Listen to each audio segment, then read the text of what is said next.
The next time you walk into an optical store, take a look at the wall of frames in front of you. You will see dozens of brand names: Ray-Ban, Oakley, Purcell, Coach, Prada, Versace, Armani.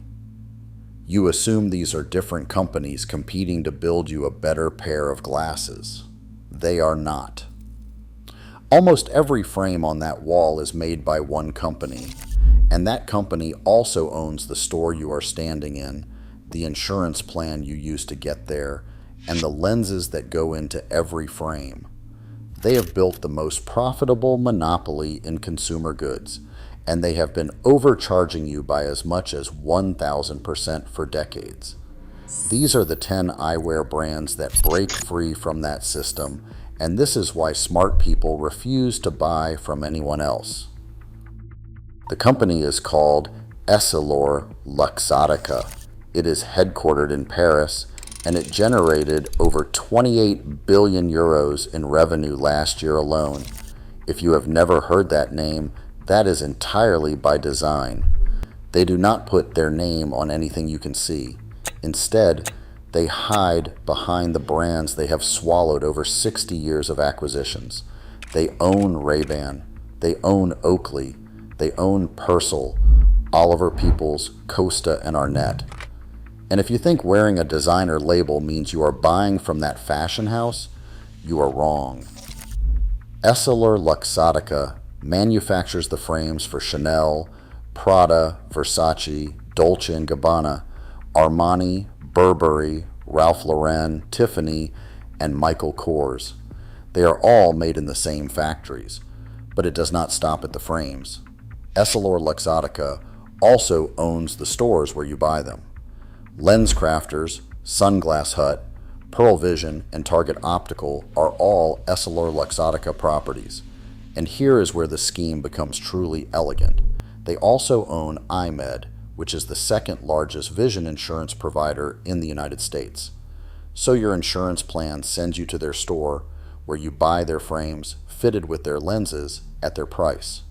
You walk out thinking you got a deal. You did not. You just completed a transaction where every single dollar went to the same company. But the real scandal is not the monopoly itself. It is what the monopoly does to the price of a product that costs almost nothing to manufacture.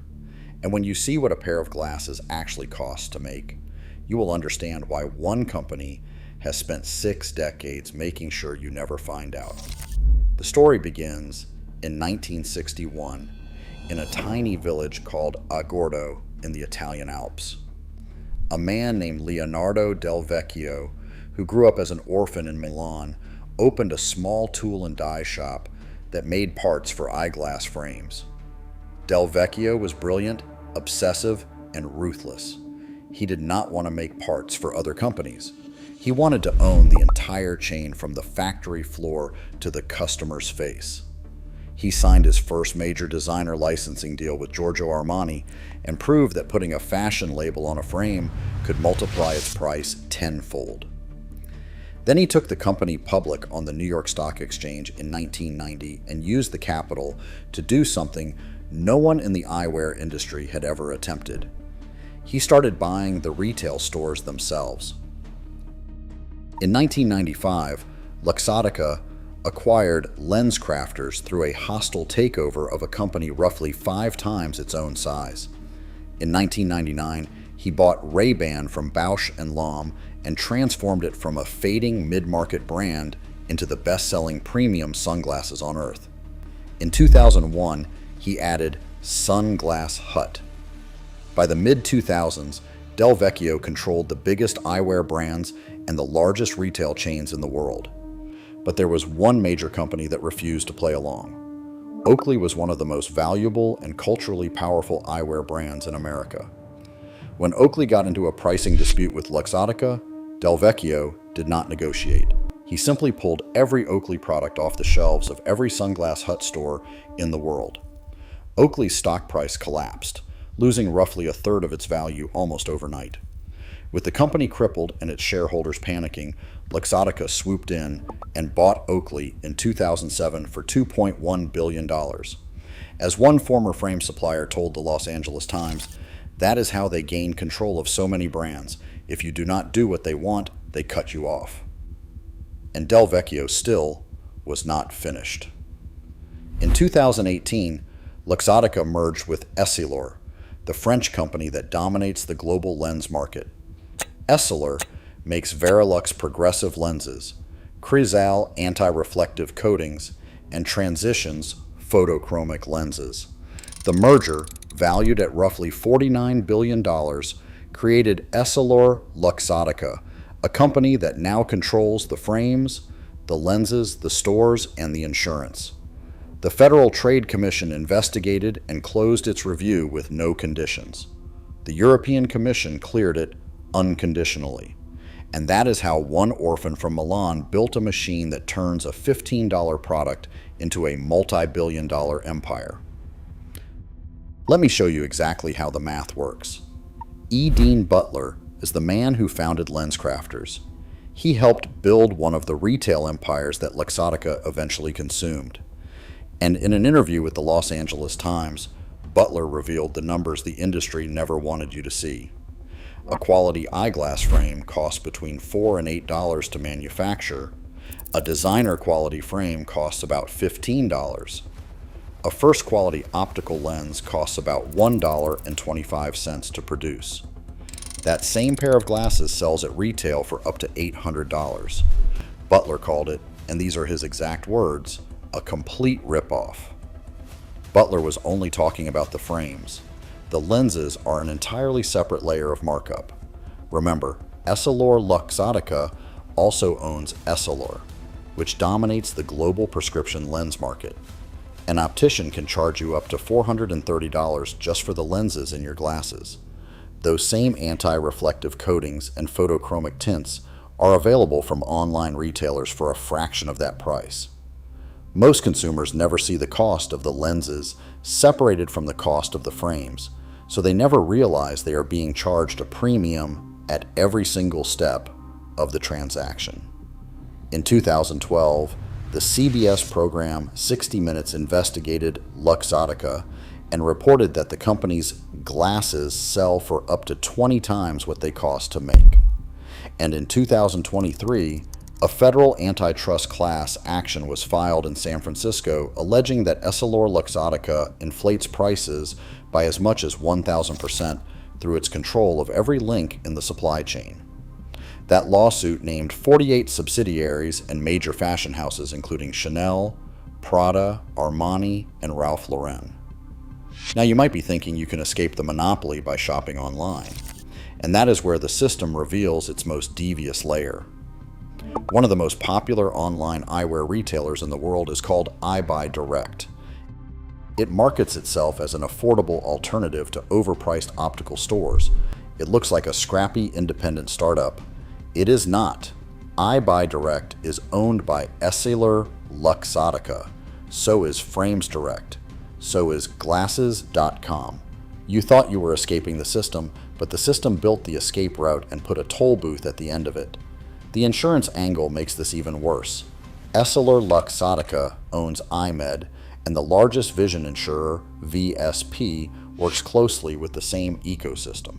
Together, according to the American Optometric Association, those two providers control an estimated 85% of the national vision coverage market. When your employer gives you EyeMed insurance, it steers you toward LensCrafters or Target Optical, where you are fitted with EssilorLuxottica frames and Essilor lenses at prices EssilorLuxottica sets. Every dollar moves in a circle, and every stop on that circle is owned by the same company. The average American pays $350 for a pair of glasses without insurance, and that figure does not come from an independent study. It comes from Glasses.com and Foster Grant, both of which are EssilorLuxottica properties. They are telling you the price is $350 because they are the ones who set it. In 2025, a bipartisan group of United States senators introduced the Vision Lab Choice Act, a bill that would prohibit vision insurance plans from forcing patients to use insurer-owned labs and retailers. The fact that this legislation even needs to exist tells you everything about how deeply this monopoly is embedded in the American healthcare system. But while Congress debates, millions of consumers continue feeding the machine every single year. So the question becomes, where should smart people actually spend their money? The first brand every smart buyer should know is Warby Parker. In 2010, 4 students at the Wharton School of Business asked a simple question. Why does a pair of glasses that cost $15 to make sell for $500? They launched Warby Parker with about $120,000 in seed money and a starting price of $95 per pair. A single feature in GQ magazine created a 20,000 person waitlist in weeks. They have since distributed over 15 million pairs to people in need through their Buy a Pair, Give a Pair program, and they now operate over 270 stores across the country. They are not perfect. As a public company, Warby Parker is drifting toward the same omni-channel retail model it originally disrupted, but it remains independent, and it remains a fraction of the monopoly price. The second brand is Zenni Optical. If $95 still sounds too expensive, Zenni sells prescription glasses starting at $6.95. Founded in 2003 by scientists Tibor Laxe and Julia Jen, Zenni owns its own factory and has sold over 50 million pairs.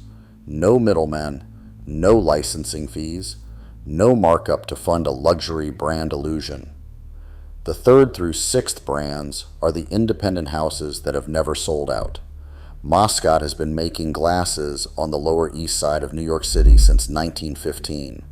5 generations of the same family, still independent, still handcrafting frames that have ended up on everyone from Johnny Depp to King Charles III. Garrett Late is the son of the man who co-founded Oliver Peoples, the brand that now sits inside EssilorLuxottica. Instead of joining the monopoly, the younger Late started his own independent label in Venice Beach in 2010. That is the kind of personal rebellion you can wear on your face. Cutler & Gross, a British house founded in London in 1969, still makes every frame by hand in over 40 steps in their own workshop in the Italian Dolomites. And Jacques Marie makes handcrafts limited edition frames in Sabae, Japan, using materials and finishing techniques that mass production simply cannot replicate. The 7th and 8th brands come from a place most Americans have never heard of. There is a small city in Fukui Prefecture, Japan, called Sabae. It has been the eyewear manufacturing capital of Japan since 1905, when a craftsman named Gosemon Masunaga brought artisans there to give snowbound farmers winter income. Today, Sabae produces 95% of all Japanese-made eyewear and is one of the 3 great eyewear production centers on Earth alongside Italy and China. In 1981, Sabae Craftsmen developed the world's first titanium eyeglass frames. The brand Masunaga has operated there since the very beginning, controlling every step of the process in-house. Matsuda, founded in 1967, combines architectural design philosophy with handcrafted finishing. A single frame from Sabae passes through more than 200 individual manufacturing processes. These are not fashion accessories. They are precision instruments built by artisans who have been perfecting the same craft for over a century. The 9th brand is Makita, a German company that handcrafts each frame at a facility in Berlin. Their patented screwless spiral hinge is one of the most innovative pieces of engineering in modern eyewear, and each frame is constructed from a single sheet of stainless steel or acetate, with no welding and no screws. You can also look at IC Berlin, which invented the screwless sheet metal hinge, and Lindbergh from Denmark, which pioneered ultralight titanium rimless designs. And the 10th spot goes to the brands proving you do not need a Luxottica logo to protect your eyes from the sun. Gooder makes polarized running sunglasses for about $25 to $35. They are lightweight, no slip, and optically certified. Knockaround out of San Diego offers polarized lenses for $20 to $35, and Shady Rays sells frames with a lifetime warranty covering loss and breakage for about $50 to $70. Leonardo Del Vecchio died in 2022 at the age of 87. He was the second richest person in Italy. He built his fortune by understanding something most consumers still do not grasp.